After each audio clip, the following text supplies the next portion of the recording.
Bom, vamos começar a aula então de bactérias e algumas doenças que estão associadas a elas. Bom, quando a gente começa a falar de algum grupo específico, né, a gente precisa falar sobre características desse grupo, né? Então, essas bactérias são seres unicelulares, possuem uma única célula, são procariotas porque não possuem membrana nuclear e podem ser encontradas ou isoladas ou em colônias, né? Ou elas vivem sozinhas ou elas vivem em grandes colônias, vários grupos, e pertencem ao reino Monera. Esses micro-organismos, então, não têm, quando eu digo aqui que não tem núcleo verdadeiro, é porque ele não tem um núcleo envolvido por uma carioteca, né? Por uma membrana nuclear. Mas ele tem material nuclear, tá? E a única organela que essas bactérias possuem é um ribossomo.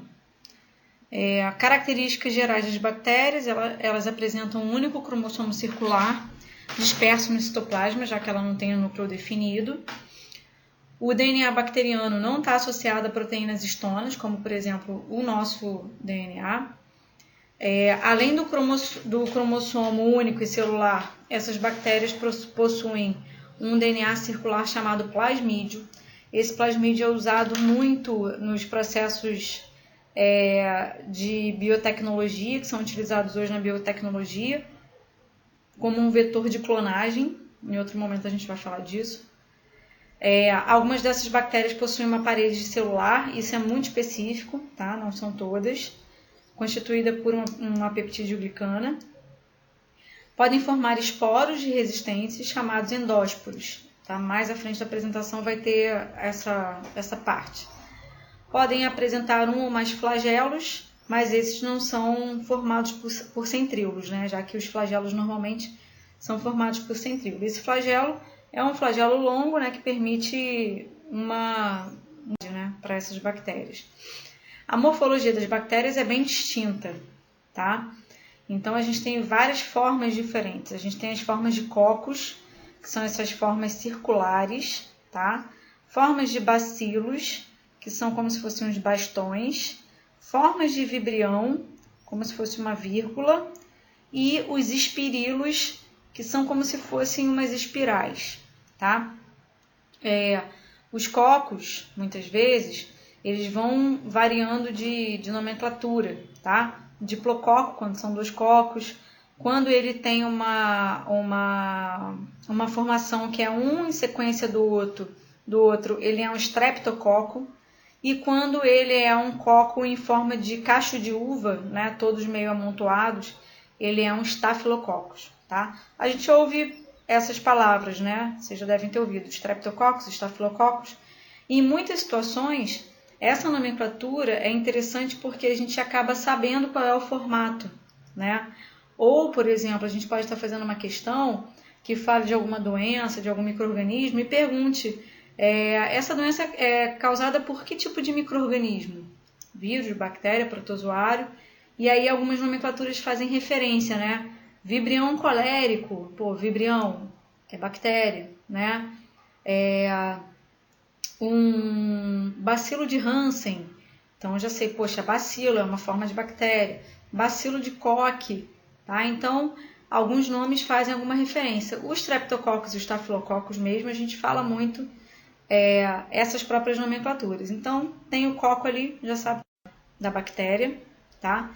Ela é um indivíduo simples internamente, tá? Tem um citoplasma, um ribossomo, que é a única organela que ele tem, esse grande flagelo, essas fímbres, né? Esse pire ou fímbres, que lá na frente vocês vão ver qual é a função disso.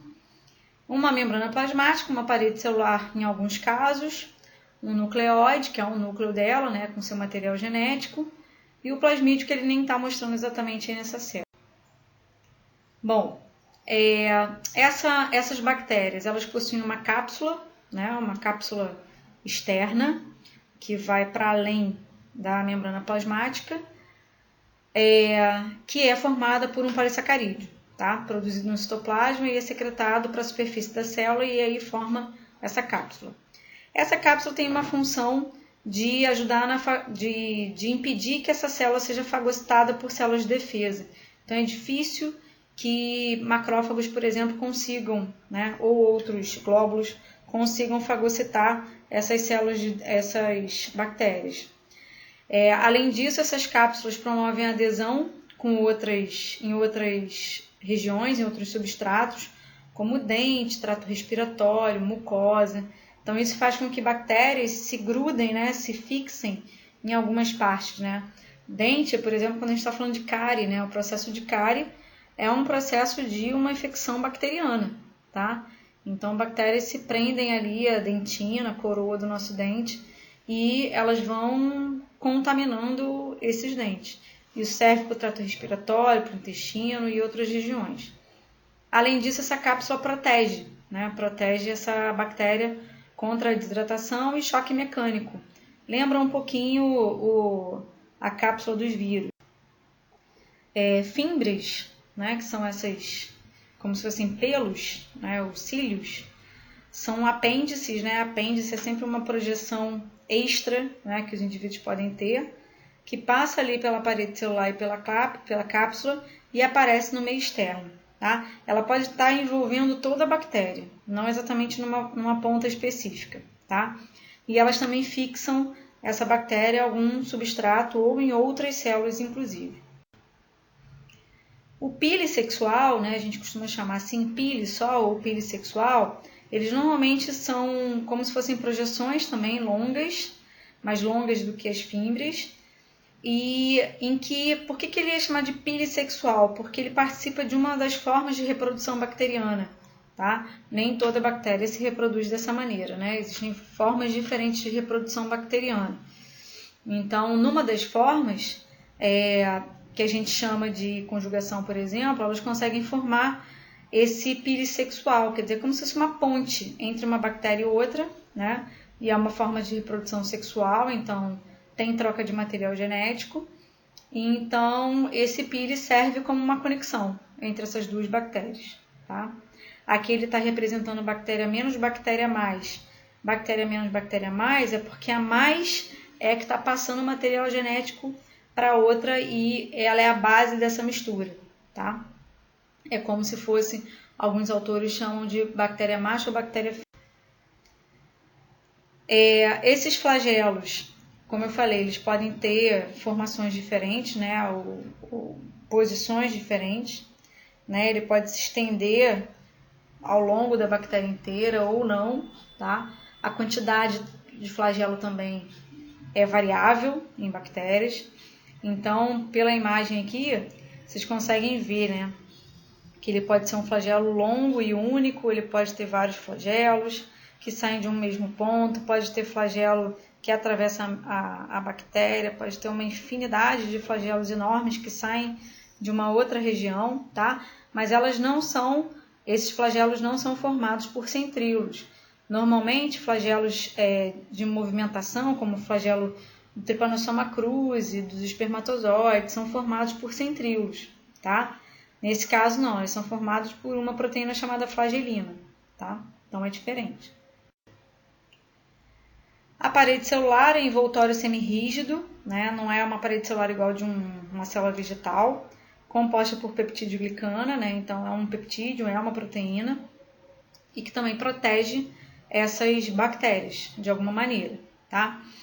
Essa composição, quando a gente fala peptídeo-glicana, então são polímeros de carboidratos associados a proteínas. Né? Não sei se foi para vocês que falei, mas acho que não, acho que foi para o pessoal do primeiro ano. Quando a gente tem dúvida do que alguma estrutura é formada, chuta a proteína que tem grandes chances de dar certo, tá? É muito comum isso. Então, por exemplo, ano passado foi uma questão na UERJ que falava sobre glúten. E muita gente errou quando botou que o glúten era carboidrato e não é proteína, tá? Então, assim, é óbvio que o ideal é que você faça a questão sabendo.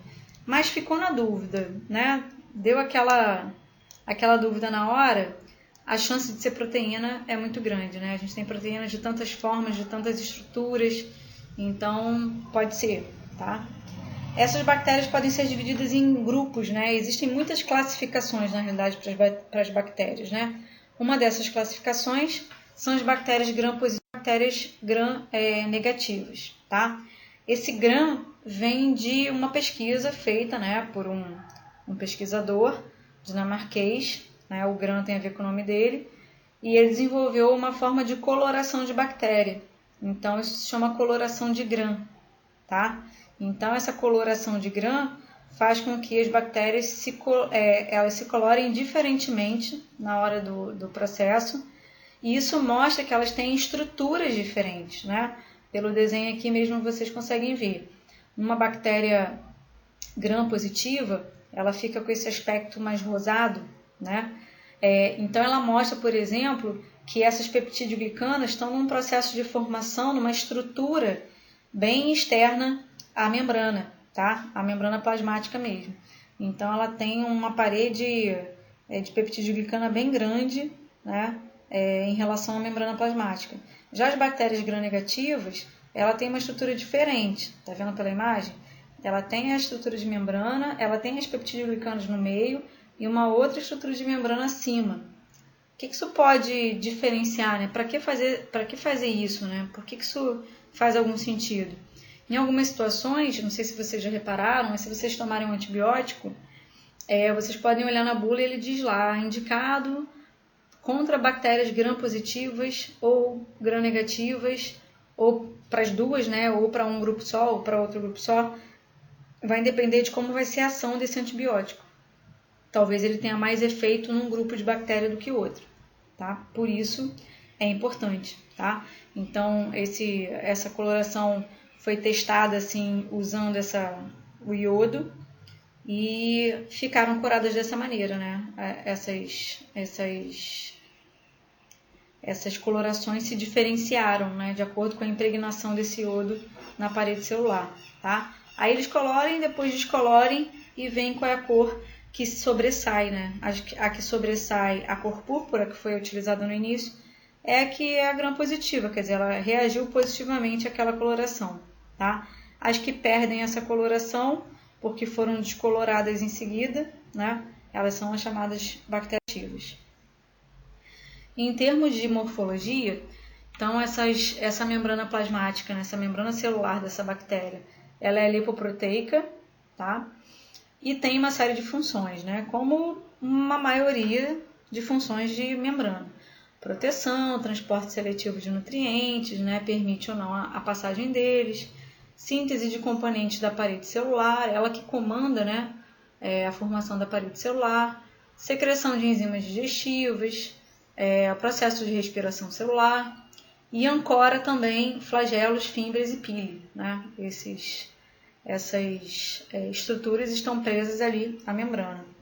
E armazenamento de pigmentos e enzimas da fotossíntese, quando a gente fala de cianobactérias, que são algas que fazem parte desse grupo, né, desse mesmo reino Monera. Então a gente conta aí essas cianobactérias, que a gente também pode chamar de cianofícias, algas cianofícias ou algas azuis. O citoplasma, a gente também tem vários sinônimos, né? Hieloplasma, citosol.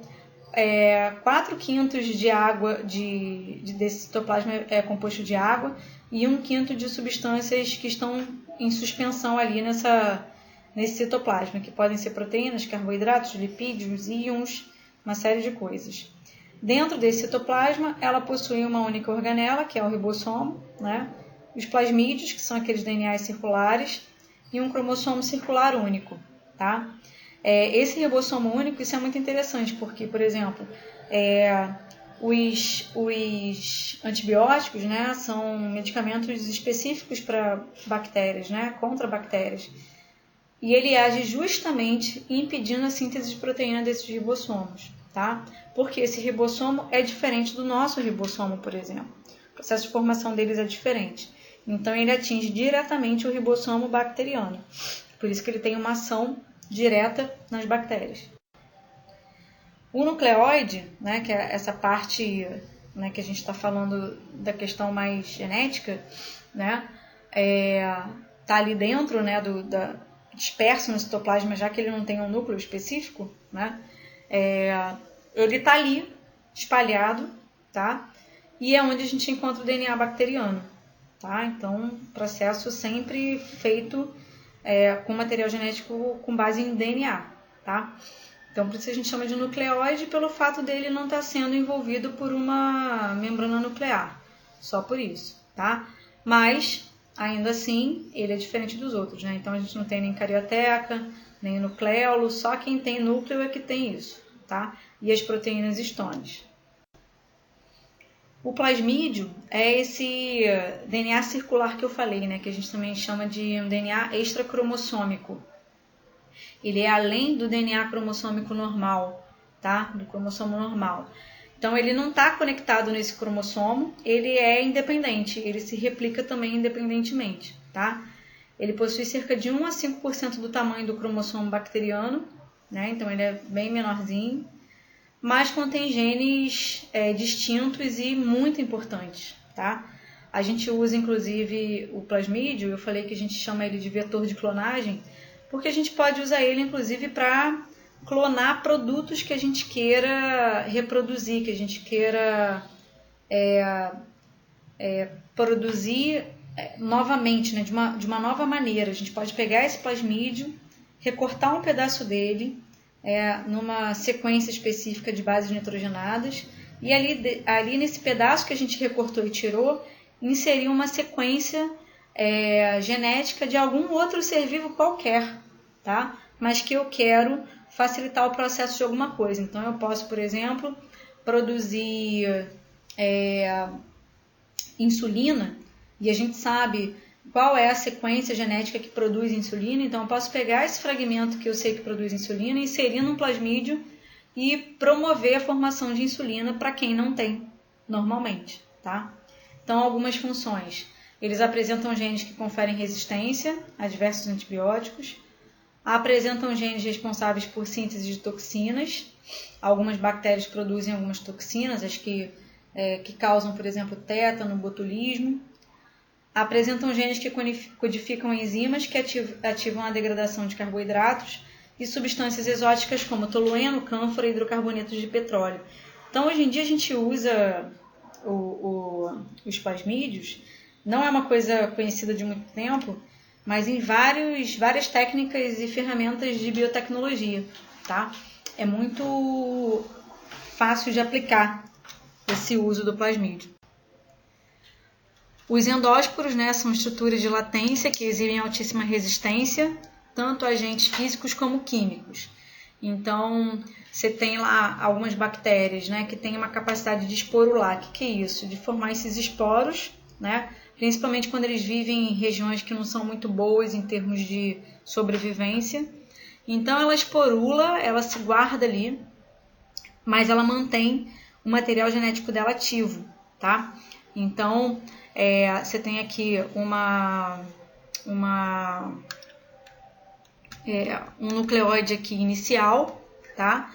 E logo em seguida ele forma esse endósporo, e aí ele vai formar esse processo, vai fazer esse processo de esporular, né, de se guardar, e vai formar esse endósporo maduro, tá? Essas bactérias que ficam esporuladas, elas podem permanecer inativas por milhares de anos e retornar à atividade tempos depois, por alguma situação que o meio favoreça,